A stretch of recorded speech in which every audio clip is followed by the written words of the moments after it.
Krishna, the Supreme Personality of Godhead, A.C. Bhaktivedanta, SWAMI. Chapter 3. Birth of Lord Krishna. As stated in the Bhagavad Gita, the Lord says that his appearance, birth, and activities are all transcendental, and one who understands them factually becomes immediately eligible to be transferred to the spiritual world. The Lord's appearance or birth is not like that of an ordinary man who is forced to accept a material body according to his past deeds. The Lord's appearance is explained in the second chapter. He appears out of his own sweet pleasure. When the time was mature for the appearance of the Lord, the constellations became very auspicious. The astrological influence of the star known as Rohini was also predominant because this star is considered to be very auspicious. Rohini is under the direct supervision of Brahma. According to the astrological conclusion, besides the proper situation of the stars, there are auspicious and inauspicious moments due to the different situations of the different planetary systems. At the time of Krishna's birth, the planetary systems were automatically adjusted so that everything became auspicious. At that time, in all directions, east, west, south, north, everywhere, there was an atmosphere of peace and prosperity. There were auspicious stars visible in the sky, and on the surface, in all towns and villages or pasturing grounds, and within the minds of everyone, there were signs of good fortune. The rivers were flowing full of waters, and lakes were beautifully decorated with lotus flowers. The forests were full with beautiful birds and peacocks. All the birds within the forest began to sing with sweet voices, and the peacocks began to dance along with their consorts. The wind blew very pleasantly, carrying the aroma of different flowers, and the sensation of bodily touch was very pleasing. At home, the Brahmanas, who were accustomed to offer sacrifices in the fire, found their homes very pleasant for offerings. Due to disturbances created by the demoniac kings, the sacrificial fire altar had been almost stopped in the houses of Brahmanas. But now they could find the opportunity to start the fire peacefully. Being forbidden to offer sacrifices, the Brahmanas were very distressed in mind, intelligence, and activities. But just on the point of Krishna's appearance, automatically their minds became full of joy, because they could hear loud vibrations in the sky of transcendental sounds, proclaiming the appearance of the Supreme Personality of Godhead. The denizens of the Gandharva and Kinnara planets began to sing, and the denizens of Siddhaloka and the planets of the Charanas began to offer prayers in the service of the Personality of Godhead. In the heavenly planets, the angels, along with their wives, accompanied by the Apsaras, began to dance. The great sages and the demigods, being pleased, began to shower flowers. At the seashore there was the sound of mild waves, and above the sea there were clouds in the sky, which began to thunder very pleasingly. When things were adjusted like this, Lord Vishnu, who resides within the heart of every living entity, appeared in the darkness of night as the Supreme Personality of Godhead before Devaki, who also appeared as one of the demigoddesses. The appearance of Lord Vishnu at that time could be compared with the full moon in the sky as it rises on the eastern horizon.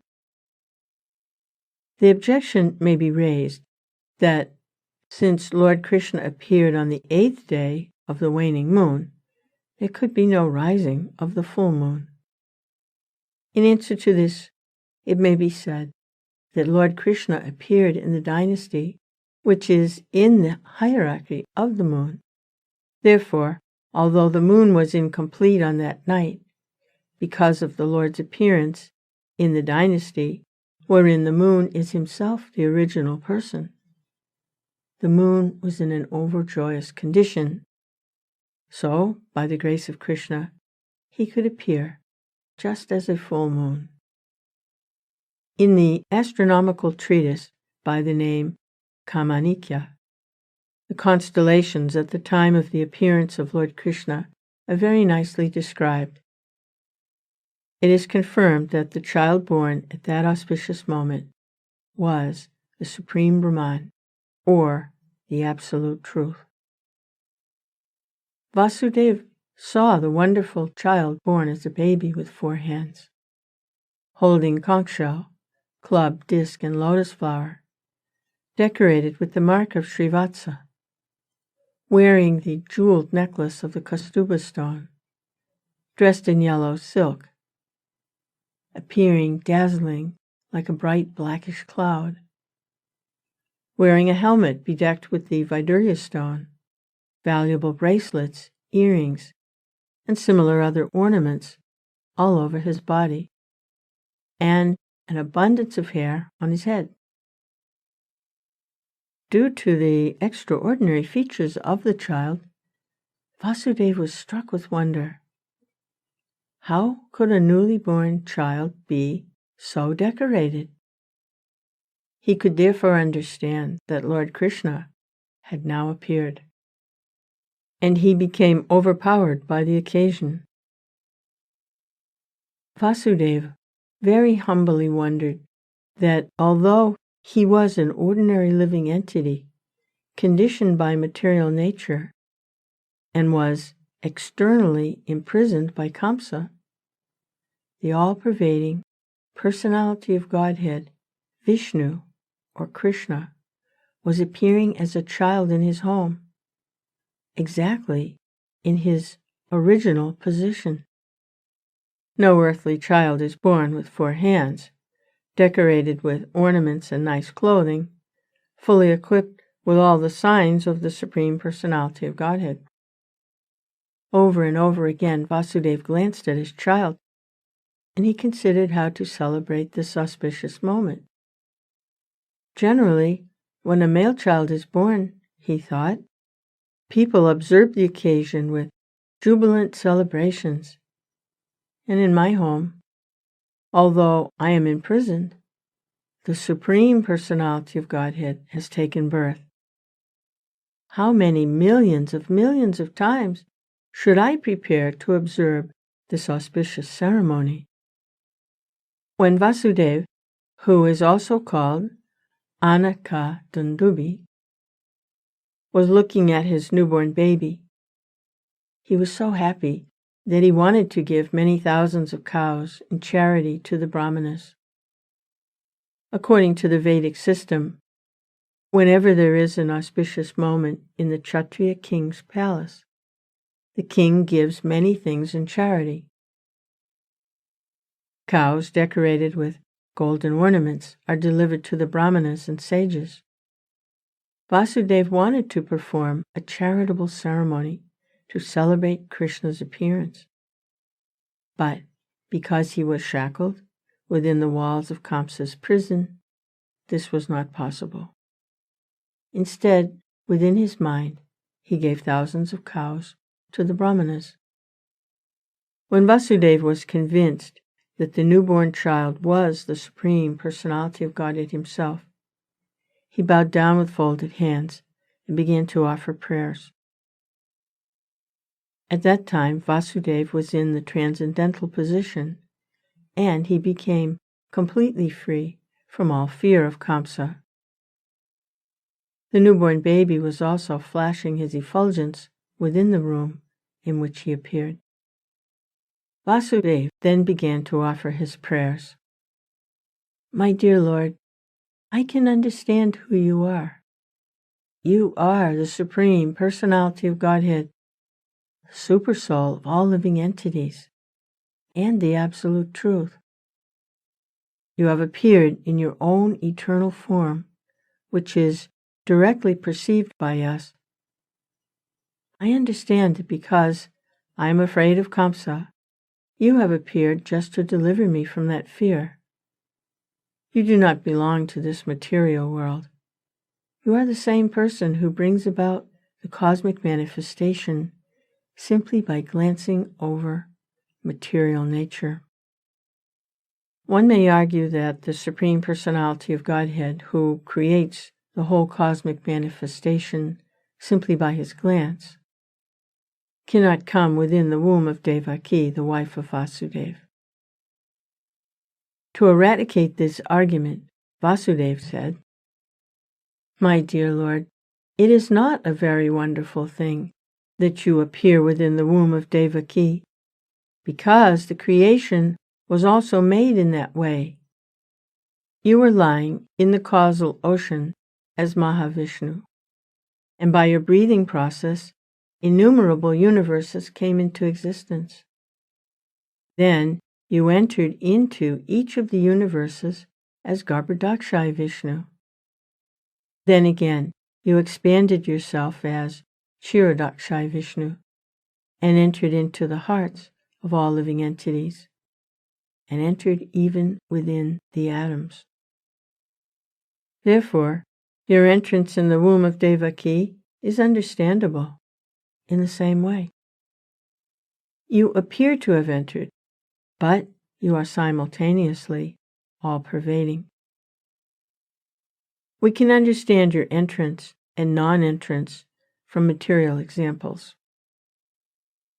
The total material energy remains intact, even after being divided into 16 elements. The material body is nothing but the combination of the 5 gross elements, namely earth, water, fire, air, and ether. Whenever there is a material body, it appears that such elements are newly created. But actually, the elements are always existing outside of the body. Similarly, although you appear as a child in the womb of Devaki, you are also existing outside. You are always in your abode, but still you can simultaneously expand yourself into millions of forms. One has to understand your appearance with great intelligence, because the material energy is also emanating from you. You are the original source of the material energy, just as the sun is the source of the sunshine.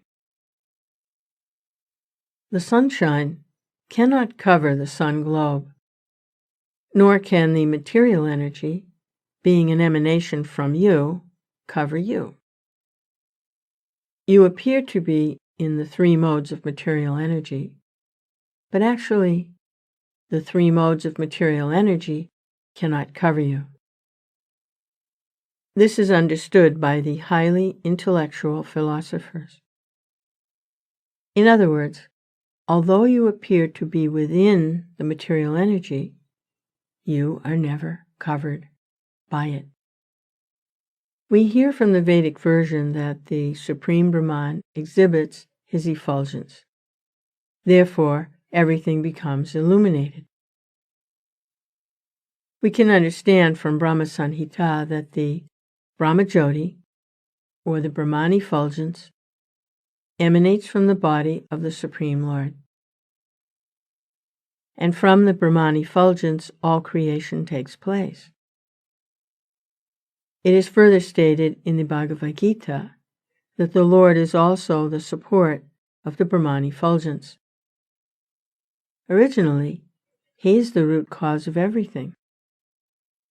But persons who are less intelligent think that when the Supreme Personality of Godhead comes within this material world, He accepts the material qualities.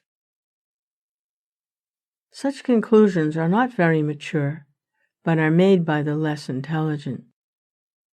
The Supreme Personality of Godhead is directly and indirectly existing everywhere. He is outside this material creation, and He is also within it. He is within this material creation not only as Garbhodakshai Vishnu, He is also within the atom. Existence is due to His presence. Nothing can be separated from His existence. In the Vedic injunction, we find that the Supreme Soul, or the root cause of everything, has to be searched out because nothing exists independent of the Supreme Soul. Therefore, the material manifestation is also a transformation of His potency. Both inert matter and the living force, soul, are emanations from Him. Only the foolish conclude that when the Supreme Lord appears, He accepts the conditions of matter. Even if He appears to have accepted the material body, He is still not subjected to any material condition. Krishna has therefore appeared and defeated all imperfect conclusions about the appearance and disappearance of the Supreme Personality of Godhead. My Lord, your appearance, existence, and disappearance are beyond the influence of the material qualities. Because your Lordship is the controller of everything and the resting place of the Supreme Brahman, there is nothing inconceivable or contradictory in you. As you have said, material nature works under your superintendence. It is just like government officers working under the orders of the chief executive. The influence of the subordinate activities cannot affect you. The Supreme Brahman and all phenomena are existing within you, and all the activities of material nature are controlled by your Lordship. You are called Shuklam. Shuklam, or whiteness, is the symbolic representation of the Absolute Truth, because it is unaffected by the material qualities. Lord Brahma is called Rakta, or red, because Brahma represents the qualities of passion for creation. Darkness is entrusted to Lord Shiva, because he annihilates the cosmos. The creation, annihilation, and maintenance of this cosmic manifestation is conducted by your potencies, yet you are always unaffected by those qualities. As confirmed in the Vedas, Harir Hi Nirguna Shakshat. The Supreme Personality of Godhead is always free from all material qualities. It is also said that the qualities of passion and ignorance are non-existent in the person of the Supreme Lord. My Lord, you are the Supreme Controller, the Personality of Godhead, the Supreme Great, maintaining the order of this cosmic manifestation. And in spite of your being the Supreme Controller, you have so kindly appeared in my home. The purpose of your appearance is to kill the followers of the demonic rulers of the world who are in the dress of royal princes but are actually demons. I am sure that you will kill all of them and their followers and soldiers. I understand that you have appeared to kill the uncivilized Kamsa and his followers. But, knowing that you were to appear to kill him and his followers, he has already killed so many of your predecessors, elder brothers. Now he is simply awaiting the news of your birth. As soon as he hears about it, he will immediately appear with all kinds of weapons to kill you. After this prayer of Vasudeva, Devaki, the mother of Krishna, offered her prayers. She was very frightened because of her brother's atrocities. Devaki said, "My dear Lord, your eternal forms like Narayana, Lord Rama, Sesha, Varaha, Nrsimha, Vamana, Baladev, and millions of similar incarnations emanating from Vishnu are described in the Vedic literature as original. You are original because all your forms as incarnations are outside of this material creation. Your form was existing before this cosmic manifestation was created. Your forms are eternal and all-pervading. They are all self-effulgent, changeless, and uncontaminated by the material qualities. Such eternal forms are ever cognizant and full of bliss. They are situated in transcendental goodness and are always engaged in different pastimes. You are not limited to a particular form only. All such transcendental eternal forms are self-sufficient. I can understand that you are the Supreme Lord Vishnu. After many millions of years, when Lord Brahma comes to the end of his life, the annihilation of the cosmic manifestation takes place. At that time, the 5 elements, namely earth, water, fire, air, and ether, enter into the Mahatattva. The Mahatattva again enters, by the force of time, into the non-manifested total material energy. The total material energy enters into the energetic pradhan, and the pradhan enters into you.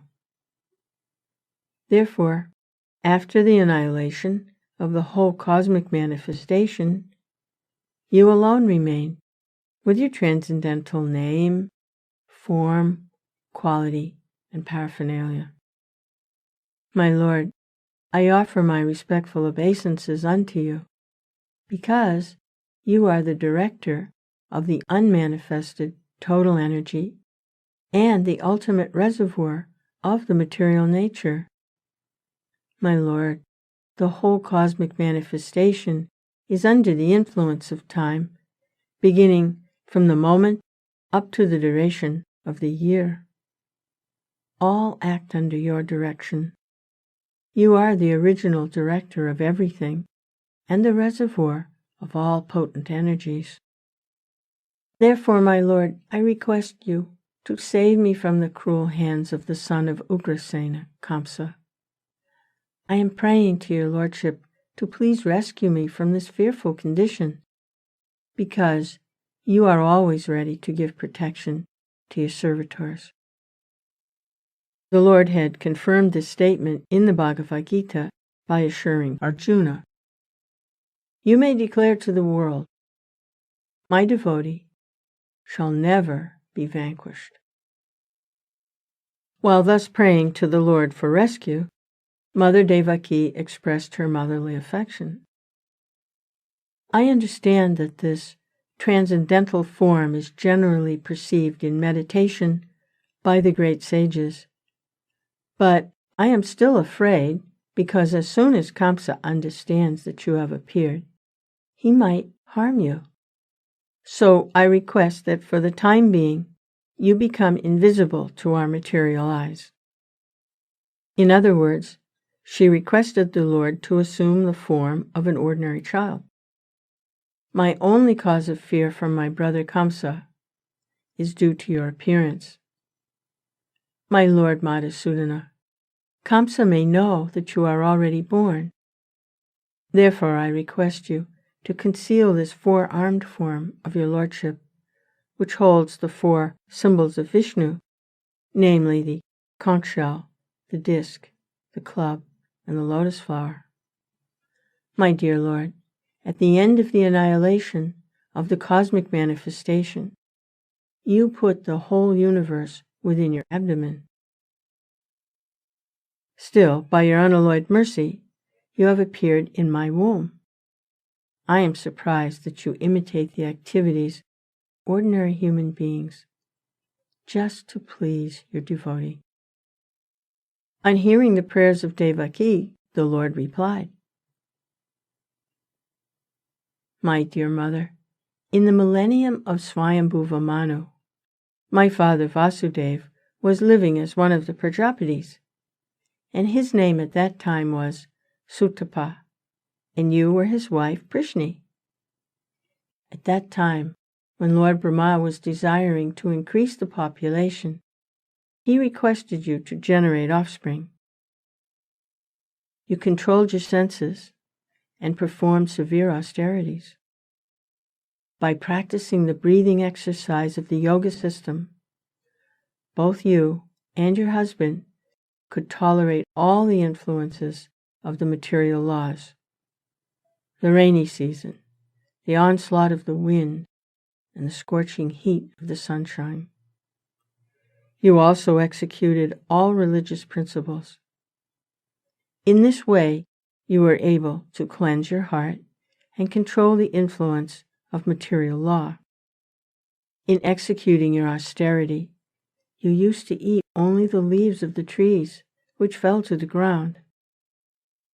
Then, with steady mind and controlled sex drive, you worshipped me, desiring some wonderful benediction from me. Both of you practiced severe austerities for 12,000 years, by the calculation of the demigods. During that time, your mind was always absorbed in me. When you were executing devotional service and always thinking of me within your heart, I was very much pleased with you. O sinless mother, your heart is therefore always pure. At that time also, I appeared before you in this form just to fulfill your desire, and I asked you to ask whatever you desired. At that time, you wished to have me born as your son. Although you saw me personally, instead of asking for your complete liberation from the material bondage under the influence of my energy, you asked me to become your son. In other words, the Lord selected his mother and father, namely Prishni and Sutapa, specifically to appear in the material world. Whenever the Lord comes as a human being, he must have someone as a mother and father. So he selected Prishni and Sutapa perpetually as his mother and father. On account of this, both Prishni and Sutapa could not ask the Lord for liberation. Liberation is not so important as the transcendental loving service of the Lord. The Lord could have awarded Prishni and Sutapa immediate liberation, but he preferred to keep them within this material world for his different appearances, as will be explained in the following verses. On receiving the benediction from the Lord to become his father and mother, both Prishni and Sutapa returned from the activities of austerity and lived as husband and wife, in order to beget a child who was the Supreme Lord himself. In due course of time, Prishni became pregnant and gave birth to the child. The Lord spoke to Devaki and Vasudeva. At that time, my name was Prishnigarbha. In the next millennium also, you took birth as Aditi and Kashyapa, and I became your child of the name Upendra. At that time, my form was just like a dwarf, and for this reason, I was also known as Vamanadev. I gave you the benediction that I would take birth as your son 3 times. The first time, I was known as Prishnigarbha, born of Prishni and Sutapa. The next birth, I was Upendra, born of Aditi and Kashyapa. And now, for the 3rd time, I am born as Krishna from you, Devaki and Vasudeva. I appeared in this Vishnu form just to convince you that I am the Supreme Personality of Godhead, again taken birth. I could have appeared just like an ordinary child, but in that way you would not believe that I, the Supreme Personality of Godhead, have taken birth in your womb. My dear father and mother, you have therefore raised me many times as your child with great affection and love, and I am therefore very pleased and obliged to you. And I assure you that this time you shall go back to home, back to Godhead, on account of your perfection in your mission. I know you are very concerned about me and afraid of Kamsa. Therefore, I order you to take me immediately to Gokula and replace me with the daughter who has just been born to Yasoda. Having spoken thus, in the presence of his father and mother, the Lord turned himself into an ordinary child and remained silent. Being ordered by the Supreme Personality of Godhead, Vasudeva attempted to take his son from the delivery room. And exactly at that time, a daughter was born of Nanda and Yasoda. She was Yogamaya, the internal potency of the Lord. By the influence of this internal potency, Yogamaya, all the residents of Kamsa's palace, especially the doorkeepers, were overwhelmed with deep sleep.